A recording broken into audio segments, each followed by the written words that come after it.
Happy Monday, guys. Welcome in to another episode of the Daily Juice Podcast with me, Matt Perrault, at Sports Talk Matt. To follow me on Twitter. This podcast being brought to you by BetMGM and the new user offer, which is always available with the promo code JUICE at sign up. New accounts, you guys can get a $1,000 first bet offer from BetMGM.com with the promo code JUICE.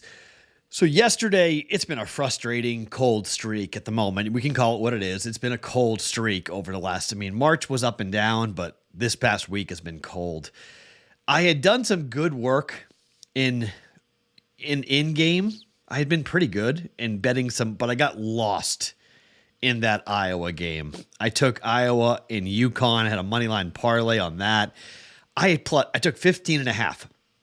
Plus 15.5 in game, and that banked 3 at the end, killed me. Everything went right for LSU in that game. Brutal on there. So I lost that. So I lost 2 bets there. I lost 2 units on those plays. And then I lost a half a unit because I only was able to get down a half a unit because I thought the over might hit for the NBA game. So I was pretty confident. I was like, all right, I don't want to bet a full unit. I only bet a half a unit, and the game landed at like 220. We bet over 233.5. The Sixers just, this is why the NBA sucks. I hate betting the NBA because Philly didn't care. They just didn't care. It was obvious. Defensively, offensively, I don't know why they even played everybody because they just acted like it was nothing. It was no big deal. And then in the fourth quarter, just everything fell apart. So it was pacing early. It was up to 247 at one point. I said, wait to 250.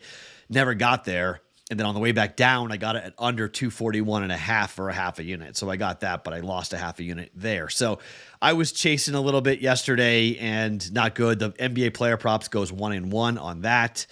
And then, Cam Payne, we took over 6.5 points for Cam Payne. He scored 5 points in the first quarter and didn't shoot or play. I don't know what happened. I haven't seen the full report. Played 9 minutes. I don't know if he got hurt or what. He may have gotten hurt because he was only played 9 minutes and he didn't take another shot. And so it was really weird. I was only watching it on my phone, so I didn't see actually what happened there, but that was kind of a little bit of a bad break. 5 points in the first quarter and you don't get over 6.5, not one more bucket the rest of the game. That's why prop betting is such a pain in the neck. But the Bruins, and we got lucky on the shootout. The Bruins win. Penguins win easily like I thought. So that was good. The 2-leg money line parlay that we talked about yesterday with taking Calgary and the Penguins on the puck line. Calgary, I think, won on the puck line, right, yesterday? Calgary, no, they won. I said money line, right? I said money line, Calgary. I wrote down moneyline Calgary and puck line Penguins. I didn't bet it, but some of you guys did play it, so hopefully you guys cashed in on that. So it's a new week. Things are cold. Things have been cold for a bit now, so it's time to kind of turn things over here. Oh, baseball. The Rangers 2-1 played over 8.5, and what was that? The Phillies stink.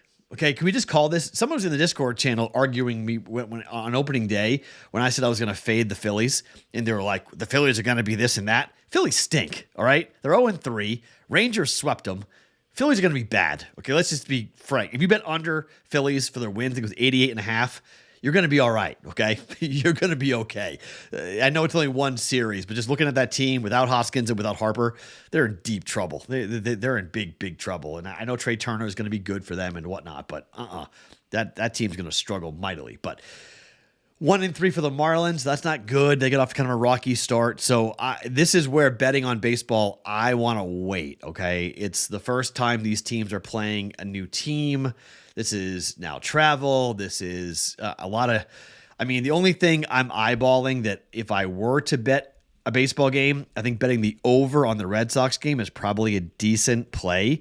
The Red Sox are going to be an over team. They're 3-0 to the over so far this year, and they're just going to be an over team for the rest of the season. Baltimore at Texas, that game with Gray versus Bradish, that game could also be potentially an over game, but the Red Sox are going to score runs against Pittsburgh, and they're going to score runs against the Red Sox. Cutter Crawford starting for the Red Sox.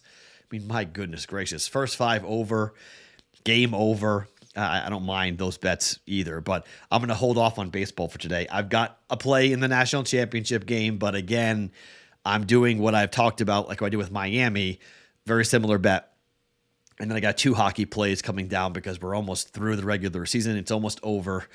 Got to get these bets in while I can. I do have a parlay lean if you want to jump in on some extra. If you want to play a gift parlay, I've got that for you guys coming up here in just 1 second. But before we give you the picks for today, let's talk about the 1 year for free premium upgrade to Betting Pros Premium for one lucky one of you who likes this video, subscribes to this YouTube channel for Betting Pros, and comments underneath me, because when you do, that enters you directly into the giveaway.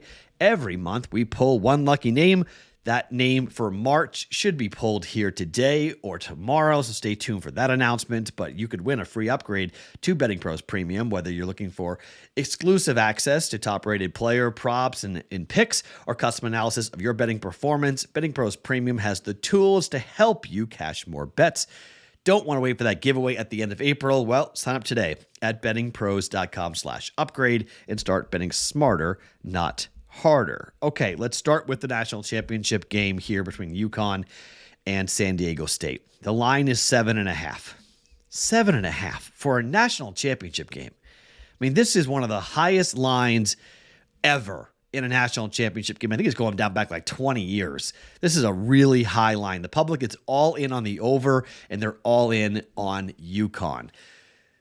The books are going to need San Diego State, and they're going to need the under. I can't stomach the under. I think the over might be a play, but I can't stomach it, okay?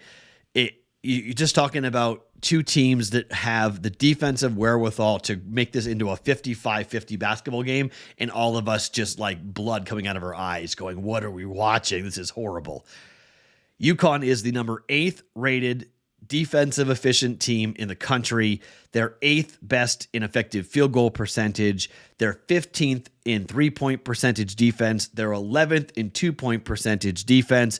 Everyone talks about San Diego State. San Diego State. You know why UConn is undefeated in the non-conference? Their defense. Not their offense, their defense. Hurley's got these kids playing incredibly well defensively. In terms of pace, average possession length is kind of middle of the pack for San Diego State defensively. I mean, UConn's defense speeds you up and turns you over, so they're in the top 50. But San Diego State's defense, they're 346. They make you work, but they're going to have a massive problem with size. I mean, they just do not match up well. Trammell is going to have to be outstanding. Matt Bradley is going to have to be the best player on the court for San Diego State. He was at times against Florida Atlantic, but I mean, they just don't have the interior defense to handle Sanogo, to handle the bigs. And then when the bigs get going, that's when they get Jordan Hawkins free. That's when they start bombing threes from the outside. Their bench players come in and start killing you. UConn's offense is 3rd in efficiency in the country. They're 32nd in effective field goal percentage. They're 2nd in the country in offensive rebound percentage. Now look at San Diego State's 4th in effective efficiency for defense. Okay, they're very good. And they're 20th for effective field goal percentage. And they're 3rd in 3-point defense. Okay, they're going to make UConn shoot twos. That's why you might go, hey, the under might be in play. But UConn's killed everyone.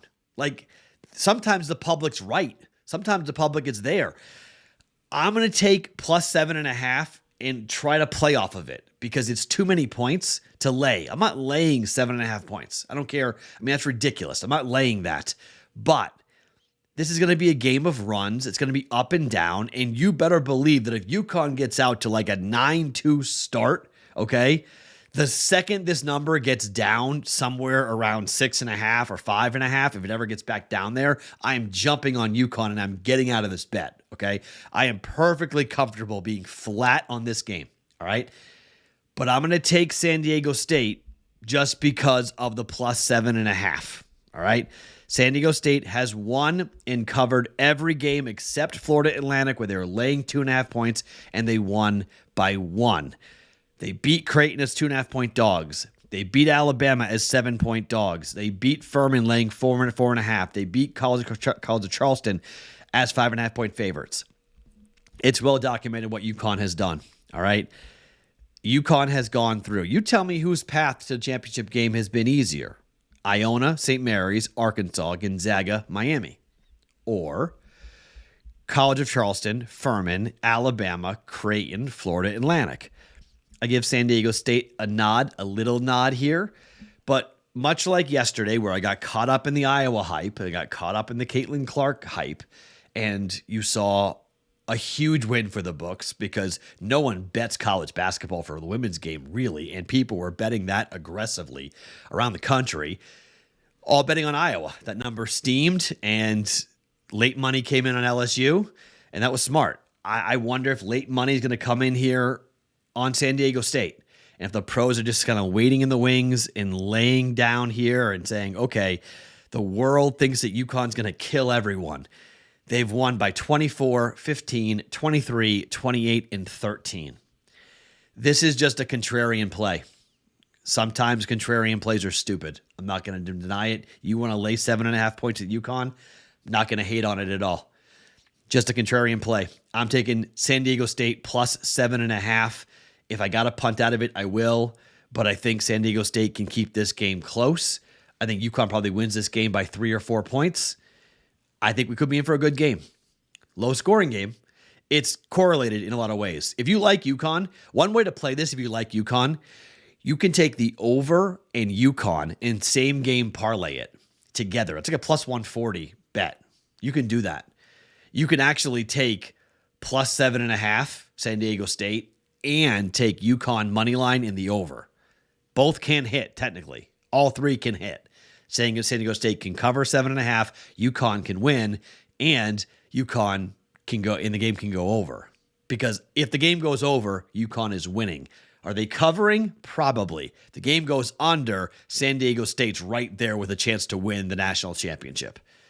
If you play the under, you all pretty much play the dog. It's kind of a correlated bet. To start, I don't know, because I think this game might go over. I think UConn might speed everybody up. I'm concerned about that. I'm concerned about UConn shooting the lights out like they have. Again, I lean towards the over, but I'm scared. Okay, UConn has been an under team because the books have juiced up their numbers. The game went over by 12.5 points against Florida Atlantic, but the previous 12 games went under for San Diego State. 3 of the last 4 have gone under for UConn, but the totals have been 149, 153.5, 139.5, and 126.5. So this total here sitting at 132.5. I don't know. That's my answer to that question. I don't know. Lean towards the over. Lean towards UConn winning the game. I just don't know if UConn's going to cover the 7.5 points. 1.1 units plus 7.5. We're taking San Diego State for a contrarian play. And if we got to punt out of it, we'll punt out of it fast. I'll be in the Discord channel with you guys watching this game, bettingpros.com/chat, or the link is underneath me on YouTube. Now, 3 games in the NHL. If you want a parlay, and I know you guys love parlays, so if you want a gift parlay, you can play this, all right? I'm not saying this is a brilliant play, all right? But the Vegas Golden Knights are taking on the Minnesota Wild, who all of a sudden are 6-4 to a yes goal in the first 10 minutes. Wild were the worst. The Wild were the worst team all year, and now they're nearly at 50% for the year. It's incredible. It's crazy. They were in the 30s, like 39%. It's wacko. They've seen so much scoring recently. Vegas, on the other side, 8-2, 80% over the last 10 games to a goal in the first 10 minutes. It's only minus 140 because the game's at Minnesota, so the books aren't making you pay a ton of juice for this.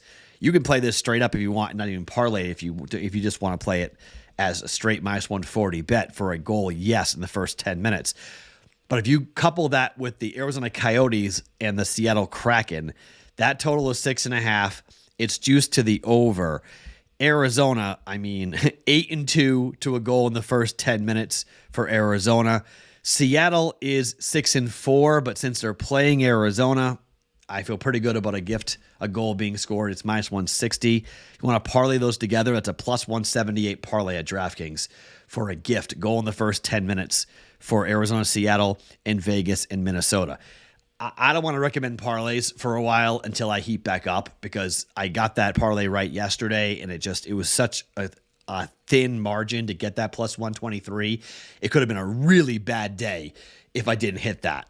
So I'm going to stop recommending parlays for a while. I'm going to stop playing parlays for a while. I might play this one, but I'm getting a little loose. I'm getting away from my fundamentals, and it's costing me. So this is where I have to be careful. The bankroll is getting bled out. I got to be careful, so I'm going to stop doing that. But if you want to do that, I know you guys like doing it. I probably will do this, but I'm not sure. I'm not recommending it, though, as an official play. But if you want one, that's a plus 178, plus 180 parlay to jump in. All right, Dallas taking on Nashville. What a big game for Nashville. So the standings come into play here. Nashville is the next team to be eliminated from the playoffs. See, with St. Louis's loss to Boston yesterday and Calgary's victory, they are officially eliminated. So St. Louis is out. They're done. Nashville has 84 points. They are the last team there's two teams that could make the postseason who are not currently occupying playoff spots.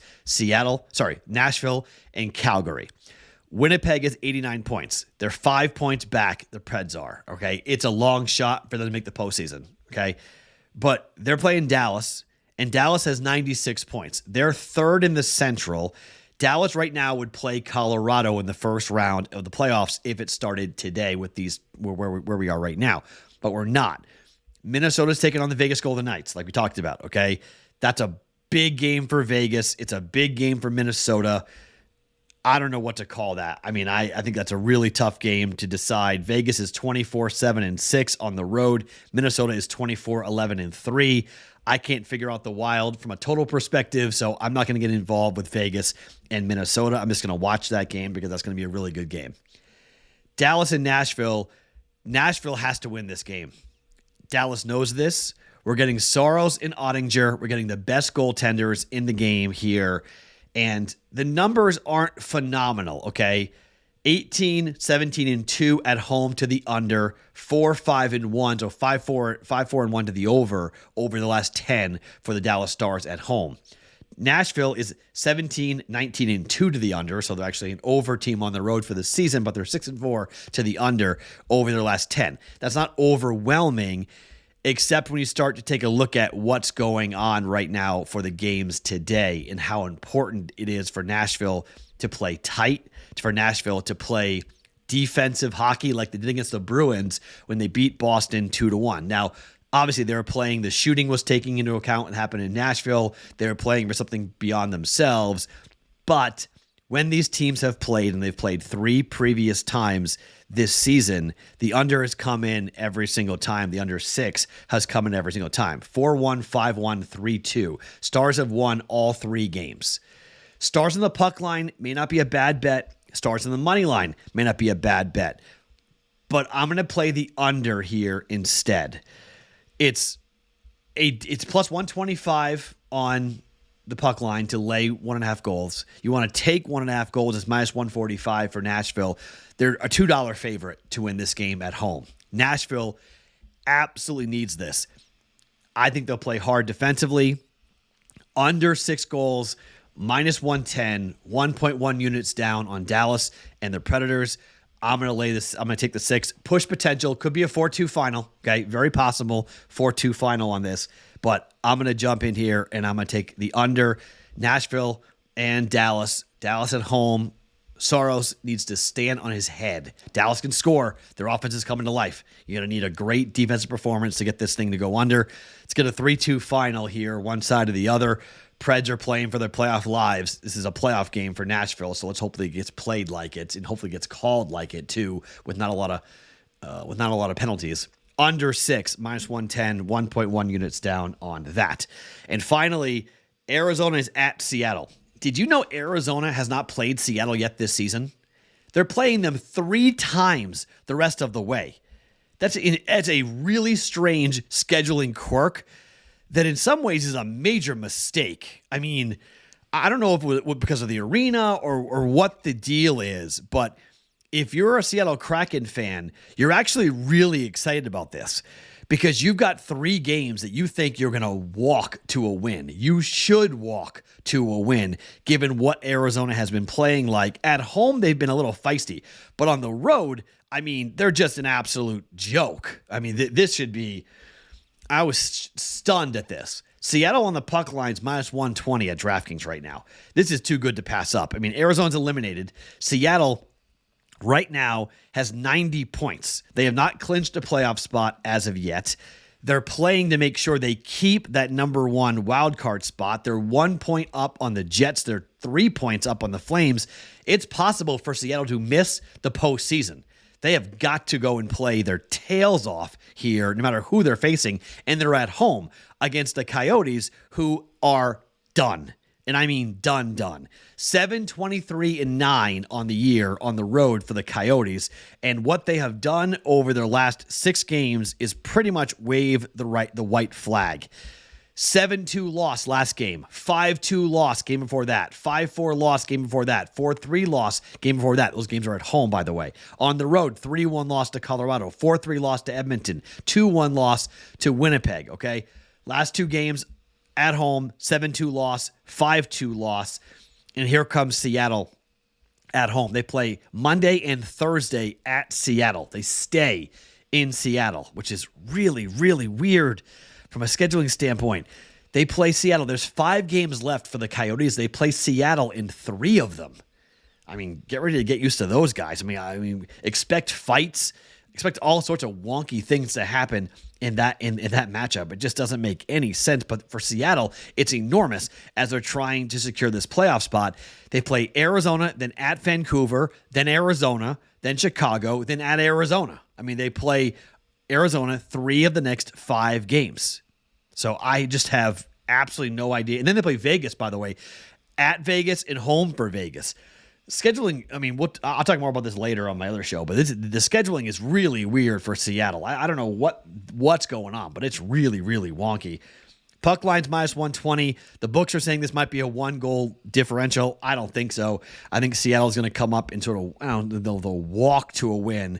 But I think Seattle on the puck line, given that they need this, it's a playoff type atmosphere for them. And I think we'll see a really motivated and excited team for Seattle at home to come and get the puck line here. And I know Arizona has been a pretty good team on the puck line. I mean, they're the number 2 team for wins on the puck line, 44-33 on the year. But there's just nothing left for them. There's just nothing left. These are where I kind of throw the numbers out and to see who's left, what are they playing for, do they care or not. Seattle is 42-33 on the puck line. That's 3.15 units. At home, Seattle is 19-18. On the road, Arizona is not great. Well, they're 21-18. They're actually profitable on the road and on the puck line. I'm going to lay 1.2 units down, take Seattle. Maybe we need an open net to get there, but I think Seattle wins big here over the Coyotes on the road. Seattle puck line, 1.2 units down, -1.5 goals for the Kraken over the Coyotes. Okay? So officially, we're going +7.5 San Diego State. We're going under 6 Dallas and Nashville, and we're going puck line -120 for Seattle against Arizona today. Yes, I am cold. If you want to fade all 3 of those bets, you will not offend me one bit. Hopefully, we can snap out of this and have a good week and get things back on the winning track for us. It's been sort of a slow bleed out the last week. It's not been fun. Let's get back on the winning track here today on a Monday. My name is Matt Perrault. Follow me on Twitter @SportsTalkMatt. Every morning, the Daily Juice Podcast being brought to you by BetMGM.